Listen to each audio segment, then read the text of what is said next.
With the launch of every new Fortnite chapter, it's usually time for everybody to enjoy the game and take time to see how the latest chapter improved on the last map, loot pool, and mechanics. At least, for the first day, before filling Epic Games' inbox with all the criticism and negativity that they could muster. Oh crap. It's kind of crazy. But, for me personally, Fortnite Chapter 5 felt different. It feels as if Epic took a huge misstep with this chapter.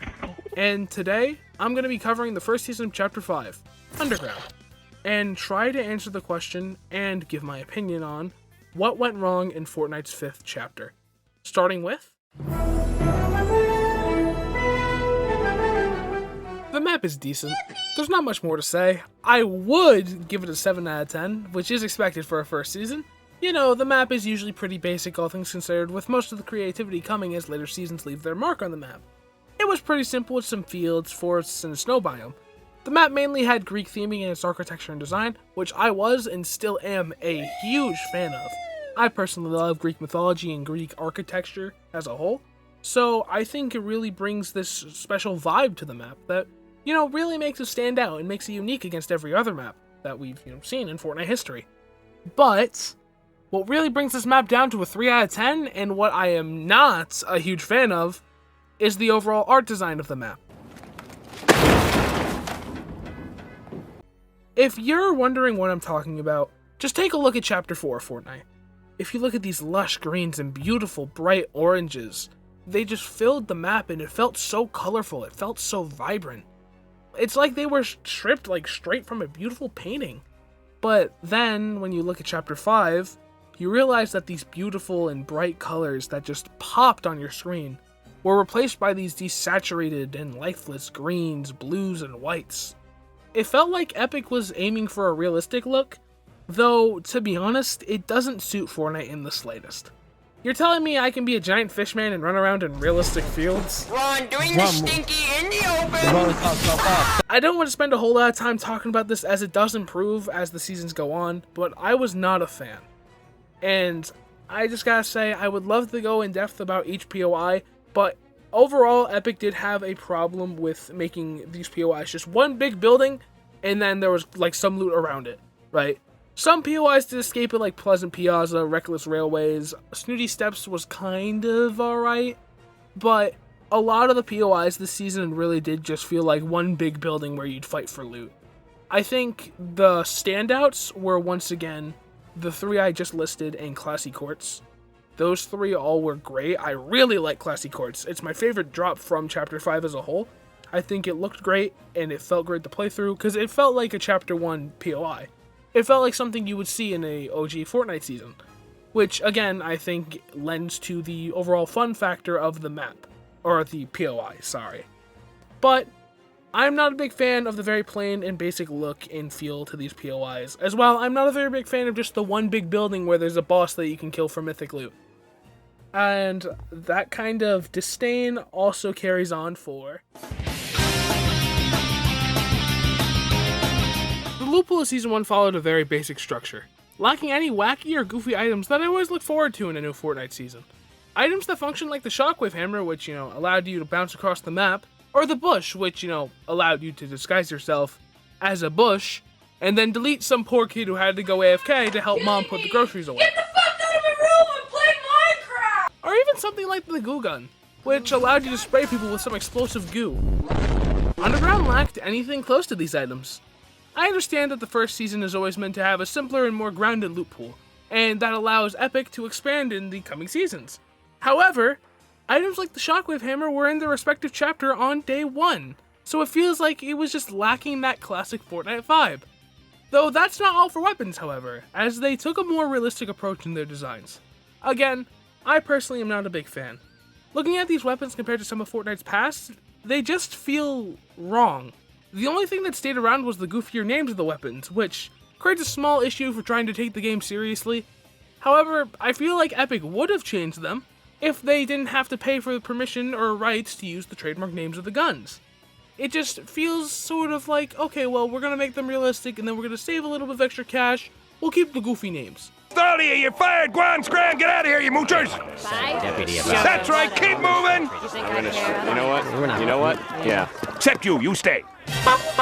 And again, though I may not see an appeal to the more realistic style for Fortnite, I know that some people might and possibly do find it enjoyable, which I can respect your opinion and I can understand why you'd enjoy it. Again, it's mainly a subjective thing, and I'd be lying myself if I said I didn't enjoy any of these weapons. Guns like the Striker AR and Hyper SMG I actually liked a lot and I felt were balanced well. Overall, great guns. And if their models were redesigned, they could fit in any chapter before this. Though this season had its fair share of balancing issues.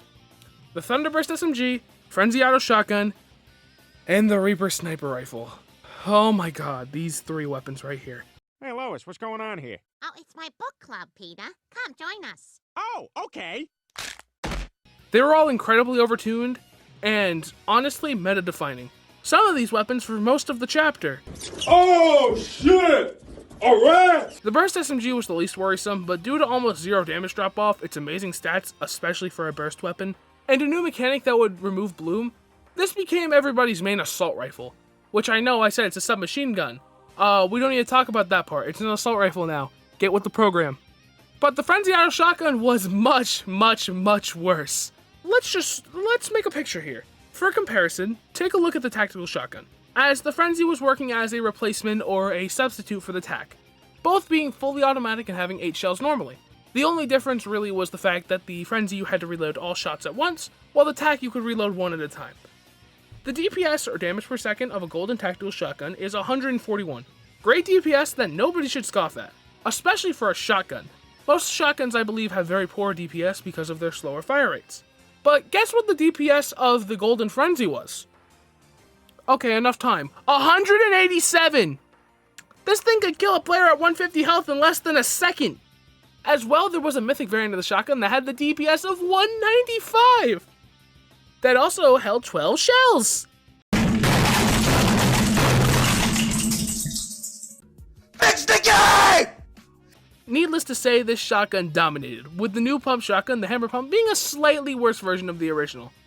Hey there everybody, it's Landon from the future here. I just wanted to let you all know the reason why this was kind of a problem was because the pump shotgun, since it got pretty much a slight nerf in the new chapter, it meant that the Frenzy, which was the new tag, which got extremely buffed, like extremely overpowered, the shotgun meta was very focused around the Frenzy Auto, and it was very annoying because of how you had to play with it. Basically just jumping into people's boxes and immediately fragging out.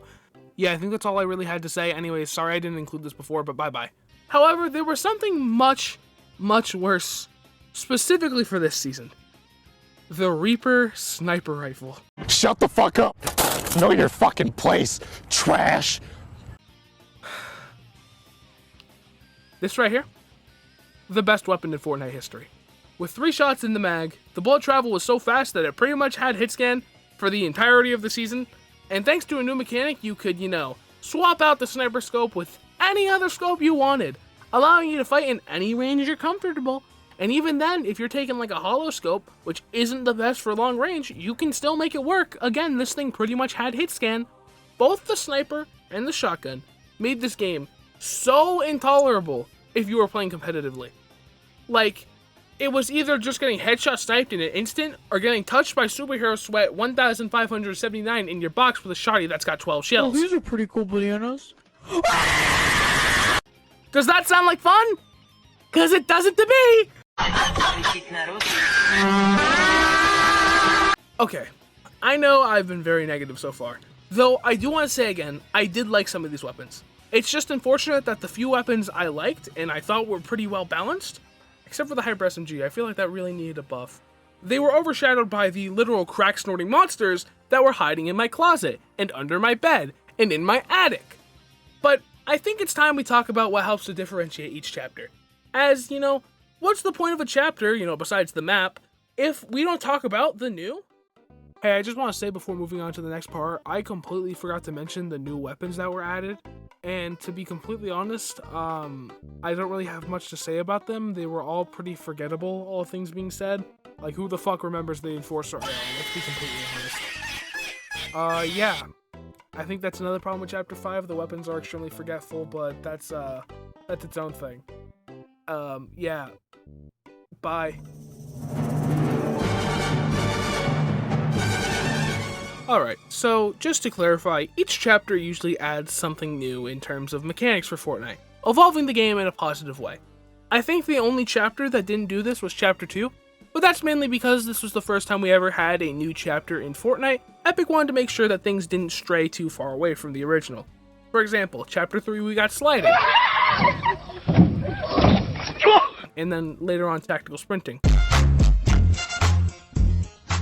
In Chapter 4, we ended up getting augments and the capture the point mechanic, which mostly got scrapped in this chapter besides the loot island, but that doesn't matter for this point. What I'm basically saying is that every chapter evolves Fortnite in some way. So, what mechanics did Chapter 5 introduce? Well, we actually have a couple this time.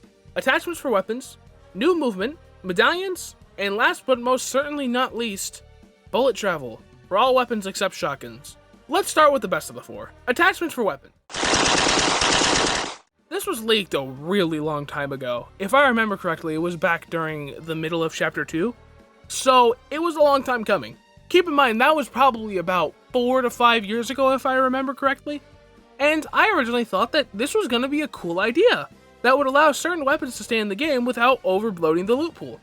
However, as Chapter 5 was finally released, weapon mods were finally introduced, and unfortunately, they didn't work as I thought. They work just like every other shooter, allowing you to just change a bit of recoil, maybe make your gun quieter even though it does nothing. And this was a huge bummer to me. I was expecting the return of something similar to side grading from Chapter 2, but instead we got a bland and uninspired modding system. Of course, there was still a chance for Epic to throw some more spice in as the seasons went on, so we'll have to check back later, as we still have 3 more seasons after this one. So who knows, maybe Epic once again was just keeping it very grounded and was going to expand upon it as the seasons went on. So, next up is Some movement.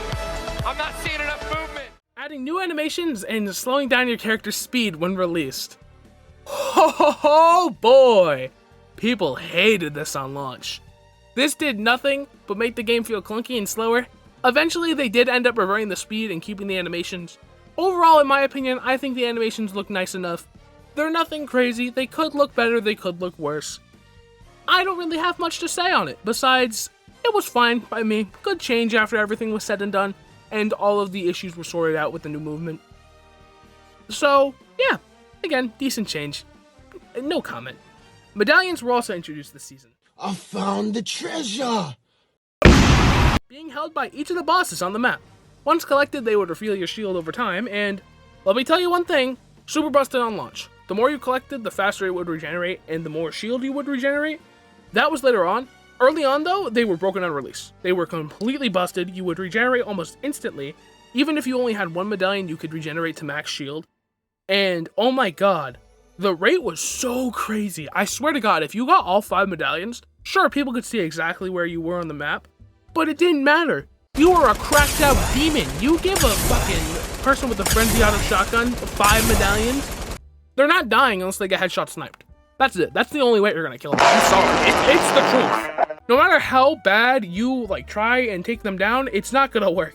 They recovered 8 shield every second, and it would pretty much happen almost immediately after they got hit. So if they got hit hard, all they had to do was box up and then just play the waiting game until they got back to full shield. You furry little weirdos!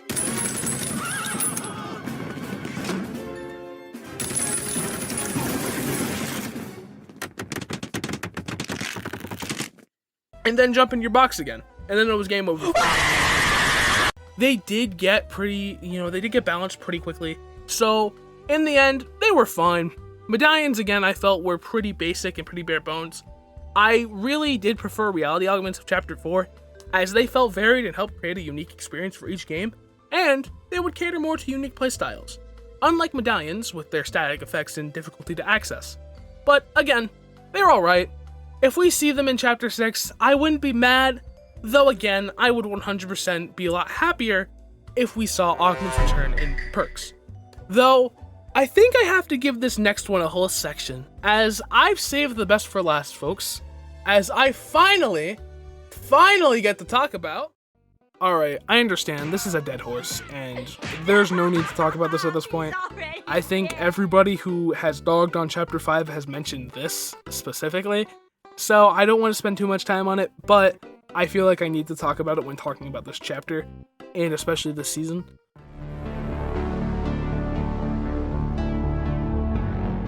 So, bullet travel. Or projectile-based weapons. Brother, The worst change in Fortnite history. what's that, brother? The idea is pretty simple, actually. Unlike previous chapters that used hit scan models for their weapons, which made, guns like your assault rifles and SMGs immediately hit the target when fired, the bullets are projectiles and fly through the air, taking time to hit your opponents, meaning that you'll have to be more strategic and aim forward or aim backwards depending on where the opponent's moving. So, this mechanic right here is by far the worst part of this chapter. There are several issues, but the main problems for me are these three. Number 1, while adding bullet travel, the mechanic for non-scoped weapons, Bloom, was not removed. This means now you not only have to determine where you have to aim, but if you're lucky enough, if you're unlucky enough to get a weapon without a scope, you're also forced to pray that Bloom works with you to help you hit your shots. Imagine if you're trying to use a striker AR, for example, and you get the lineup right, where if you were using a scope, you're going to hit all of your shots, but then your bullets just go left, up, right, left, up, left, up, down. Oh my god! Oh jeez, oh my god! And then you really just kind of have to ask, why did God not take mercy on you and give you a gun with a scope? But, of course, I think there's a very simple solution, which I'll mention at the end. But number 2, Fortnite already was a very skillful game when it came to playing standard Battle Royale with building. I understand that Zero Build was kind of a beam fest once they started adding scoped rifles, and it created such a high skill ceiling in builds specifically that bullet travel on top. That's smart. Oh my. Egad. Where I'll be. Yikes. It overcomplicates an already complicated game. You did not need to go this extra step to make it more complicated. But again, I'll be providing a solution at the end that I think would work and would make most people happy. But number 3, fighting from mid to long range with anything besides a sniper just feels so clunky, leaving me to push up so I can actually hit my shots, which is the most annoying thing as I love taking fights from range. My favorite gun of all time is the infantry rifle, so trying to do that and not being able to because, clunky, it feels kind of depressing. But I did mention that I would provide a solution, so I'm going to keep it quick. I believe that there should just be 2 different modes for the weapons. One with a scope and one without. With a scope, you get no bloom obviously, and you get bullet travel. But when a weapon doesn't have a scope on, if they do end up keeping mods and bullet travel as a mechanic, guess what? That gun has bloom and hit scan. I think it's a very simple feature that could fix a lot of the issues because then you get a pro and a con. You get the more accurate shots with your scope, but you get bullet travel. While if you're using hit scan, guess what? You don't have a scope, which means you can't take fights from range as well. And again, I think it's very simple. I think it could be a good solution. As well, Epic could also introduce weapons that are hit scan and bullet travel and make the bullet travel weapons have a higher DPS. So again, there's more skill to using them, but the hit scan weapons are more reliable, does less damage, create a balancing act, pretty much. I don't think that would be super hard, and I think it could work over pretty well, but I don't want to spend too much more time on this. I'm going to be completely honest, I am beating a dead horse already, so why don't we just move on to... So, what are the extras of Chapter 5 Season 1? Well, I figure we should mention the 3 modes for the initial push of the metaverse, those being Rocket Racing, Fortnite Festival, and Lego Fortnite. This video is mainly talking about Battle Royale, but I figure they're important enough that they should be mentioned. I barely played most of them, though from the little that I have, they felt rushed, and the only one that I feel could stand on its own as of now, as of the release of this video, is Fortnite Festival. Even though the songs are scarily overpriced when looking at something like Beat Saber, for example, and the lack of a retry button still, even though it's been out for almost a year, it has enough content that I could see it lasting. Lego may be possible now, however, it's still lacking in some areas like not having a final boss.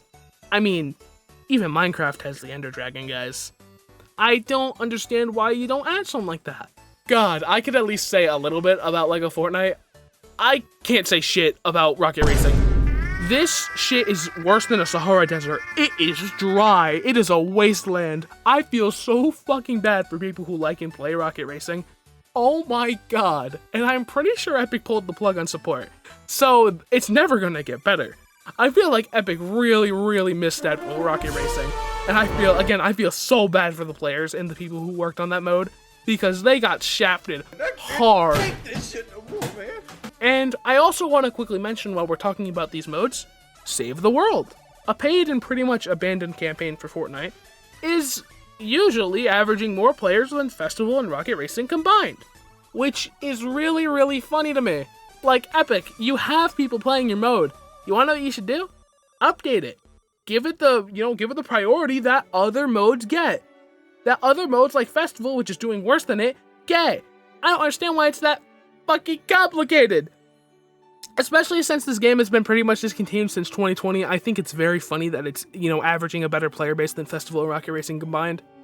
Again, I can understand Rocket Racing, that shit is, oh my god, it's desolate. There's nothing left.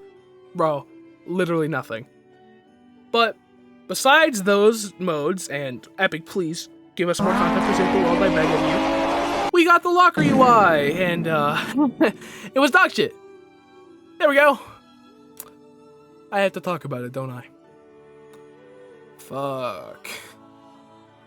They overcomplicated another simple feature. I don't understand how they fucked it up this bad, honestly. Same goes with the item shop too. I think Epic should just give us filters or tabs for both. Like, give me tabs to sort between Lego, Festival, Rocket Racing stuff, and Battle Royale stuff. Or, hell, even give me, like, in the item shop specifically, give me, like, a thing like how the career tab has, which I find it so weird that the career tab of all places has a filter, but not the item shop. Let me filter for, I don't know, what's new. Let me filter for just skins. Let me filter for just cars, just Lego kits.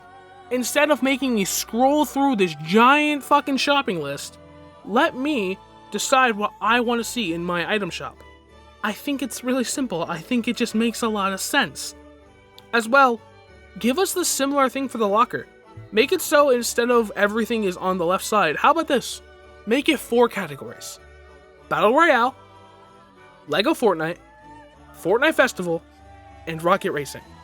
You go to Battle Royale, guess what? You're going to have all of your normal Battle Royale stuff, which includes your banner, your loading screen, and your music pack for the lobby. So you'd have all your Battle Royale stuff right there. It would just look like the old UI did back in Chapter 3, Chapter 4 at that time.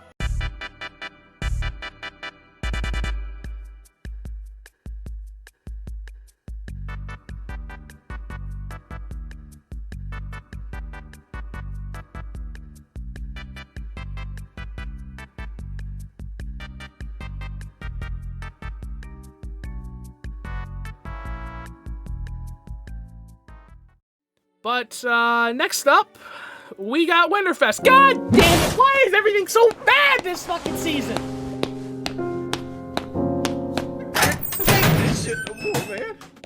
It was just disappointing, if I'm gonna be honest. When compared to what we normally got in seasons and chapters prior, that of course being Crackshot's cabin, and some cool little, changes around the map. Sometimes the map even got fully covered in snow.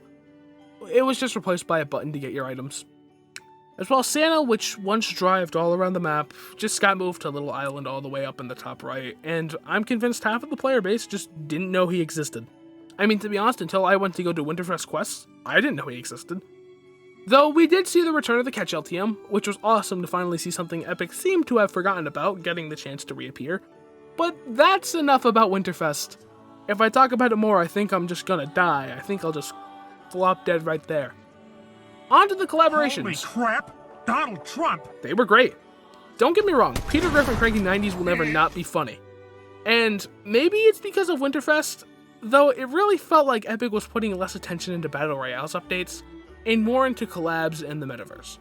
Which I saw as Epic trying to generate the most money they could, and leaving Battle Royale to just kinda fizzle out and just die at some point. They could, from all of these new and rushed modes, make as much money as possible, and even something like the Turtles update felt rushed. As someone who loves the Turtles, it was awesome to see them in Fortnite. And I would never say, oh no, get them out of the game, they don't deserve to be here. They're icons. Though, if you look at the update from a more critical perspective, all we got was 4 weapons that all function the same way, and a bunch of unvaults themed around the Turtles. Don't get me wrong, I still did love this update, and it was loads of fun, but I still felt like the main BR was being sidestepped to these new modes. And I understand saying the main BR is kind of wrong because Fortnite is now a metaverse where, technically, Battle Royale is not the focal point. But let's be kind of honest with ourselves, guys. The player counts don't lie. That's all I'm going to say. That's all I'm going to leave it at. Yeah, I just also want to mention it's kind of stupid that Epic is willing to release fun items and movement when a collab goes live instead of keeping it in the game or reskinning the item. They just remove the items outright. Yay! But I really want to end on a positive note. So, why don't we talk about the mini-event? To hype up Season 2, Epic hosted a small event that allowed the player base to, interact and destroy chains locking Pandora's box. At the time, this was the first event since Chapter 3 Season 4. No, well, technically Big Bang, but I don't really count that since that felt more like a promotion. So we'll say Chapter 3 Season 4. And Fracture sucked. So, the last time a good event was Chapter 3 Season 2. Yeah. It's been a very long time since we got an event. Like, up to this point. Obviously, now we've had several, but man, it took a very long time. And at this time, it was super cool. And it got me super excited for the next season. Especially since we haven't seen a mid-chapter event since Chapter 3 Season 2. And that was the last good one. At the time, it was leaked that the next season would be something related to Greek mythology. And I was so hyped. I love Greek mythology. And it was finally time to see my favorite part of history covered in Fortnite. All I was hoping is that goofy vibe of Fortnite would return, as I think it would fit perfectly for telling the stories of the gods. As Season 1 finally came to a close, it was time for Fortnite Chapter 5, Season 2. Myths and Mortals. Hey everyone, this is Landon from the future again. I just wanted to say thank you so much for everybody who watched this video through the end. I hope that you could understand my viewpoint on this season as a whole, and I hope you look forward to the future videos talking about Seasons 2, 3, and 4, and of course the final wrap-up that just has a couple extra things in it. Think about it as like a director's cut. But anyways, if you want to support me, please like, comment, subscribe, give your thoughts on the video, give your thoughts on the season, and hell, even this chapter as a whole. I would love to hear it. And if you want to support me in the Fortnite item shop, use code LandonDoesStuff. That's all capitals. And it's all one word. Landon does stuff. And yeah, I think I'm supposed to say hashtag ad and hashtag epic partner. I think. But anyways, thank you all so much for watching. And I'll be sure to see you all next time. And I think I fucked up that last bit, but to be honest, I don't really care.